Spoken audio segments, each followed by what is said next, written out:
Hello students, today we are going to study separation of substances chapter 5 class 6. In our daily life there are many instances when we notice a substance being separated from a mixture of materials. हमारी daily life में बहुत सारी चीज़ें ऐसी हैं जहाँ हम notice करते हैं कि कोई भी सब्सटेंस जो है हमें अलग करना है से किसी मिक्सचर से, और इसी सेपरेशन के बारे में हम इस चैप्टर में पढ़ेंगे. Suppose we have go to market, हम मार्केट गए, हमने फ्रूट्स परचेज़ किए हैं और हमने जो है क्लॉथ बैग यूज़ किए हैं. हमने शॉपकीपर को पॉलीथीन बैग के लिए मना कर दिया, तो उन्होंने हमारे क्लॉथ बैग में सपोज हम मैंगो और जामुन, हमने आम और जामुन खरीदे हैं, उसने दोनों को मिला दिया है. आम से कोई भी फल हमने जो खरीदे वो उन्होंने हमें मिला कर दे दिए. अब क्या है, घर आकर हम उन्हें सेपरेट करते हैं. चाय बना रहे हैं, चाय पत्ती सेपरेट कर रहे हैं. फसल कटने के बाद उसमें से फूड ग्रेन हम निकालते हैं, जिसे हम थ्रेशिंग से जो है सेपरेट करते हैं, और उसके बाद हम विनोइंग वगैरह करते हैं. घर पर आपने मम्मा को दाल चावल वगैरह बनाते हुए हाथ से कंकड़ पत्थर साफ़ करते हुए देखा होगा. पालक मान लिया सर्दी में मम्मा बनाती हैं, धोती हैं, तो कुछ मिट्टी नीचे बैठ जाती है. तो इस तरीके की बहुत सारी बातें हम डेली लाइफ में नोटिस करते हैं, ऑब्ज़र्व करते हैं, और इन्हीं के बारे में हम इस चैप्टर में पढ़ेंगे. Separation of substances. ग्रेन, अनाज जो है वो स्टैक से अलग किया जाता है. फसल कट गई है, स्टैक्स बनाकर खेतों में उसको सुखाने के लिए बंडल बनाकर रख देते हैं, और फिर उसको बीट करके या थ्रेशर से निकालते हैं. दही या दूध, इसकी चर्निंग, इन्हें बिलोकर मक्खन निकाला जाता है. And we gin cotton to separate it seed from the fibre. हम जो है कॉटन को भी सेपरेट करते हैं फाइबर से. आपने गाय भैंस वगैरह को बिनोले खाते हुए देखा होगा, वो क्या है, हमारा कॉटन सीड्स. तो जो फाइबर है उसमें से हम सीड्स निकाल लेते हैं. ये हमने चैप्टर 3 में भी इसके बारे में पढ़ा था. ये देखिए, separating tea leaves with the strainer. घर पर आपने ग्रीन टी बनाई है, ब्लैक टी, जो भी टी बनाई है, हम क्या करते हैं, छलनी लगाकर चाय को छान लेते हैं. In this way we can separate tea leaves. Tea leaves जो है स्ट्रेनर पर आ जाएंगी और लिक्विड जो है वो नीचे कंटेनर में, कप में इकट्ठा हो जाएगा. तो यहाँ भी हमने क्या किया, सेपरेशन. घर पर मान लिया मम्मा ने जो है साल्टेड दलिया या पोहा बनाया है, और उसमें बहुत सारी चिलीज़ हैं. आपको लग रहा है कि भी आपको चिली ज़्यादा पसंद नहीं है, तो आप क्या करेंगे, खाने से पहले उन्हें केयरफुली निकाल देंगे. यहाँ भी हमने क्या किया, सेपरेशन. मार्केट से हमने मैंगो गवावा 2 फ्रूट्स लिए, उसमें भी हम क्या करेंगे, घर आकर हमने मैंगो और गवावा दोनों को सेपरेट कर लिया. अब देखिए, butter is taken out by churning milk और कर्ड. चर्निंग करते हुए भी आपने देखा होगा, ट्रेडिशनल तरीका तो यही था कि जो मिट्टी का बर्तन है उसमें जो है चर्नर इस टाइप से वुडन स्टिक लगाकर रस्सी से खींचते थे. आजकल हम ये काम जो है चर्नर, जो हमारे पास हैंड ब्लेंडर जो लकड़ी का हो सकता है, जिसको हम मथनी बोल देते हैं, या फिर हम हैंड ब्लेंडर इलेक्ट्रिसिटी उसका भी यूज़ कर लेते हैं, जो कि इलेक्ट्रिक है. इलेक्ट्रिसिटी का यूज़ करके भी हम चर्निंग कर सकते हैं. तो दही की चर्निंग करने से हमें क्या मिला, butter. In this way we can separate butter by churning milk और कर्ड. तो यहाँ भी हम क्या कर रहे हैं, सेपरेशन. बटर हमने सेपरेट निकाल लिया और लिक्विड हमने सेपरेट कर लिया. अब बात आती है कि हमने चीज़ों को सेपरेट क्यों किया. What's the purpose of separation. Separation हम क्यों करते हैं. Separate stone from rice. चावल से हमने कंकड़ पत्थर निकाले. क्यों, क्योंकि वो अनयूजफुल हैं, हमारे लिए हार्मफुल हैं. And we have to throw away the solid component. कंकड़ पत्थर आपने दाल चावल साफ़ करते हुए मम्मा को देखा होगा, प्लेट में ले लेती हैं और हाथ से चुन चुन कर निकाल देती हैं.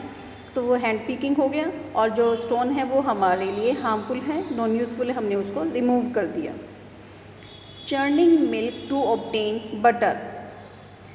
दूध की चर्निंग करके या दही की चर्निंग करके हमें बटर मिला. बटर में से हमने क्या किया, नॉन यूज़फुल कंपोनेंट जो है उसको रिमूव कर दिया. जो लिक्विड है और जो इम्प्योरिटीज़ है उनको हम रिमूव कर देते हैं. और अगर हम दही से मक्खन बना रहे हैं, दही को भिगोया है, तो जिसको हम छाछ मट्ठा बोलते हैं, मक्खन भी हमें मिल जाता है, बटर भी मिल जाता है, और जो रिमेनिंग लिक्विड है उसको हम छाछ मट्ठा बोलते हैं, उसको भी हम बड़े शौक़ से पीते हैं. और गर्मी में हमारी हेल्थ के लिए भी बहुत अच्छा होता है। तो इसमें दोनों कंपोनेंट्स हमारे यूज़फुल हो जाएंगे। दोनों यूज़फुल कंपोनेंट्स को हमने सेपरेट कर लिया। जैसे मैंने आपको अभी बताया था, मैंगो, एप्पल, फ्रूट्स हम मार्केट से लाए, दोनों को सेपरेट किया। Both components are useful for us. Third, separate tea leaves. Tea leaf जो है हमने क्या किया, टू रिमूव इम्प्योरिटीज़ और हार्मफुल कंपोनेंट्स। हमने क्या किया, जो टी लीव है वो अब हमारे लिए पीने के लिए हमने लिक्विड तो यूज़ कर लिया, लेकिन क्या टी लीव्स का भी हम यूज़ करेंगे? नहीं, टी लीव जो है हमारे लिए नॉन यूज़फुल हैं, इम्प्योरिटीज़ हैं, हम उसको स्ट्रेनर से छान कर उसको रिमूव कर देते हैं। अब देखिए, hand picking stones from grain. ये मैंने आपको अभी भी बताया कि घर में मान लिया दाल चावल या कोई भी राजमा छोले कुछ भी मम्मा बनाती हैं तो प्लेट में लेती हैं। इसमें हमें दिखाया गया, मान लिया ये हम सोच लेते हैं भी जो गनी बैग है इसमें वीट है, गेहूं की बोरी है और इसमें जो है साफ़ कर रहे हैं, तो हाथ से कंकड़ पत्थर हम निकाल रहे हैं। और ये काम हम तभी कर सकते हैं जब इम्प्योरिटी थोड़ा सा अमाउंट में हो। अगर इम्प्योरिटीज़ बहुत ज़्यादा अमाउंट में होगी तो हमारे लिए काम टास्क बड़ा डिफ़िकल्ट हो जाएगा। तो हैंड पिकिंग के लिए एक तो इम्प्योरिटी स्मॉल अमाउंट में हो, दूसरा दोनों का साइज़ डिफरेंट हो। कई बार दाल खाते हुए हमें ऐसा लगता है कि मुंह में कंकड़ आ गया, जबकि मम्मा ने साफ़ कर भी बनाया था। तो उसका रीज़न क्या है कि जो इम्प्योरिटी है उसका कलर भी कई बार सेम होता है, दाल के साथ कंकड़ पत्थर की भी पॉलिश हो जाती है जो हमें पता नहीं चलता। तो हैंड पिकिंग किस केस में पॉसिबल है? जहाँ इम्प्योरिटीज़ का साइज़ जो है वो वेरी करे हमारे फूड ग्रेन से और इम्प्योरिटी ज़्यादा अमाउंट में ना हो। हाथ से पिक कर हम इसे करते हैं, that's why it is called hand picking. अब देखिए, फसल जो है पककर तैयार हो जाती है, हम उसे काट लेते हैं, उसको हम कहते हैं हार्वेस्टिंग। हमने फसल की जो है हार्वेस्टिंग कर ली है। अब जो स्टॉक्स हैं उन्हें धूप में सुखाते हैं और जो स्टॉक्स हैं उसमें बहुत सारे फूड ग्रेन होते हैं। अब देखिए, मान लिया घर पर हम हरे मटर छील रहे हैं तो उसमें भी हमें लगता है कि थोड़ा टाइम लग जाता है। हम एक एक मटर का दाना निकालते हैं। मूंगफली छीलकर हम खाते हैं, एक एक दाना निकालते हैं, लेकिन वो थोड़ा सा बड़े साइज़ के हैं। लेकिन अगर इसी तरीके से आपने होली के आसपास देखा होगा, हरे चने आते हैं जिसे हम बूटा कह देते हैं, उसमें से अगर किसान पूरे खेत की फसल में से एक एक चना या एक एक गेहूं की बालियों से गेहूं का दाना निकालेगा तो ये बड़ा इम्पॉसिबल और काफ़ी डिफ़िकल्ट टास्क रहेगा। इसके लिए क्या करते हैं, जो भी स्टॉक्स हैं उनके बंडल बनाकर टाई करके खेत में रख दिए जाते हैं। बंडल जो है अब उसको क्या करते हैं, उसके अलग अलग मेथड से, ट्रेडिशनल मेथड में क्या करते थे, फसल को जो है खेत में बिछा देते थे और बैलों को उसके ऊपर चला देते थे। ये कह लो कि उनके फुट स्टेप से, जो पाँव के प्रेशर से जो है छिलका, जो आउटर कवरिंग है वो टूट जाती थी और फूड ग्रेन जो है वो बाहर आ जाता था। या फिर क्या करते थे किसान, जो है कोई भी एक चट्टान है, रोक है, उस पर उसको बीट करते थे, जो कि पिक्चर में दिखाया गया है।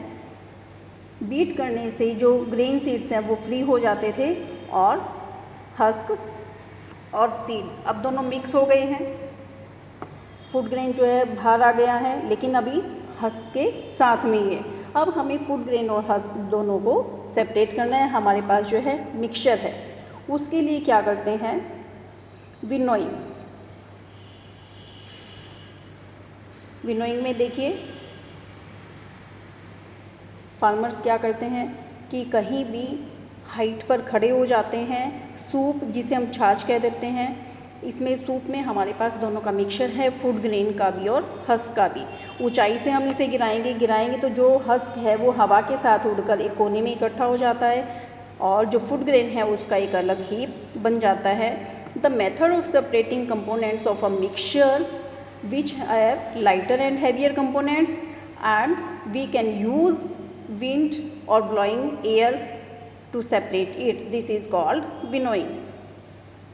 आजकल जो है कंबाइन मशीन आती है, उसमें हार्वेस्टिंग, थ्रेशिंग, विनोइंग सब होती है। फ़ैन लगा हुआ होता है, उससे विनोइंग का प्रोसेस भी हो जाता है और इस saves time and labour.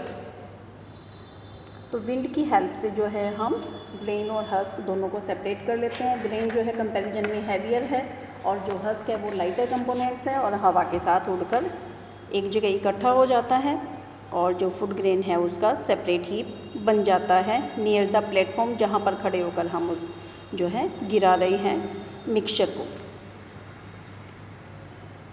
Now the next process is sieving. Sieving का प्रोसेस ऐसा प्रोसेस है जो रूटीन में आप घर में हमेशा मम्मा को करते हुए देखते हैं, चाहे सूजी, मैदा, बेसन कुछ भी छान रहे हैं, आटा भी छानते हैं। वैसे तो जो व्हीट फ्लोर है अगर उसमें ब्रेन है तो वो बहुत अच्छा है, जिसको हम चोकर कह देते हैं, लेकिन कई बार इम्प्योरिटीज़ रिमूव करने के लिए हम उसको सीव भी करते हैं, छानते भी हैं। अब हम सीविंग कर रहे हैं। सीविंग करने के लिए जो पार्टिकल्स है उसका साइज़ डिफरेंट होना चाहिए। लार्ज साइज़ पार्टिकल जो है वो हमारे सीव पर रह जाते हैं और जो स्मॉलर साइज़ पार्टिकल्स हैं वो हमारे नीचे कंटेनर में आ जाते हैं। तो इस तरीके से जो है हम सीविंग कर सकते हैं। सीविंग के लिए कंपोनेंट्स का जो साइज़ है वो डिफरेंट होना चाहिए। स्पॉन्ज, आटा और चीनी मिक्स हो गए हैं, हम दोनों को क्या करेंगे, सीविंग कर लेंगे। फ्लोर, व्हीट फ्लोर, उसके पार्टिकल्स का साइज़ थोड़ा छोटा है, वो नीचे आ जाएगा, और जो चीनी है उसके पार्टिकल्स का साइज़ थोड़ा बड़ा है। Sugar will remain on the सीव। इस तरीके से हम सीविंग कर सकते हैं। और कंस्ट्रक्शन साइट्स पर भी आप देखते हैं, ऐसा सीन आपने देखा होगा अपने आसपास में, कहीं भी कंस्ट्रक्शन चल रही है, पेबल्स और जो स्टोन्स हैं वो सैंड से रिमूव करते हैं। कोई भी स्लैंटिंग पोर्शन लगाकर सीव, जो बड़ी सीव है उसको रख लेते हैं और उसके बाद इसमें जो मिक्सचर है वो हम डालते हैं। मिक्सचर डालते हैं तो जो लार्ज साइज़ पार्टिकल्स हैं, पेबल्स और स्टोन्स हैं, वो सीव के ऊपर इकट्ठे हो जाते हैं और नीचे सीव के नीचे जो है सैंड इकट्ठी हो जाती है। दोनों का साइज़ डिफरेंट है, तो सीविंग करके हमने इसमें से भी पेबल्स और स्टोन्स रिमूव कर सकते हैं। Okay students, you can try these some of these activities at home.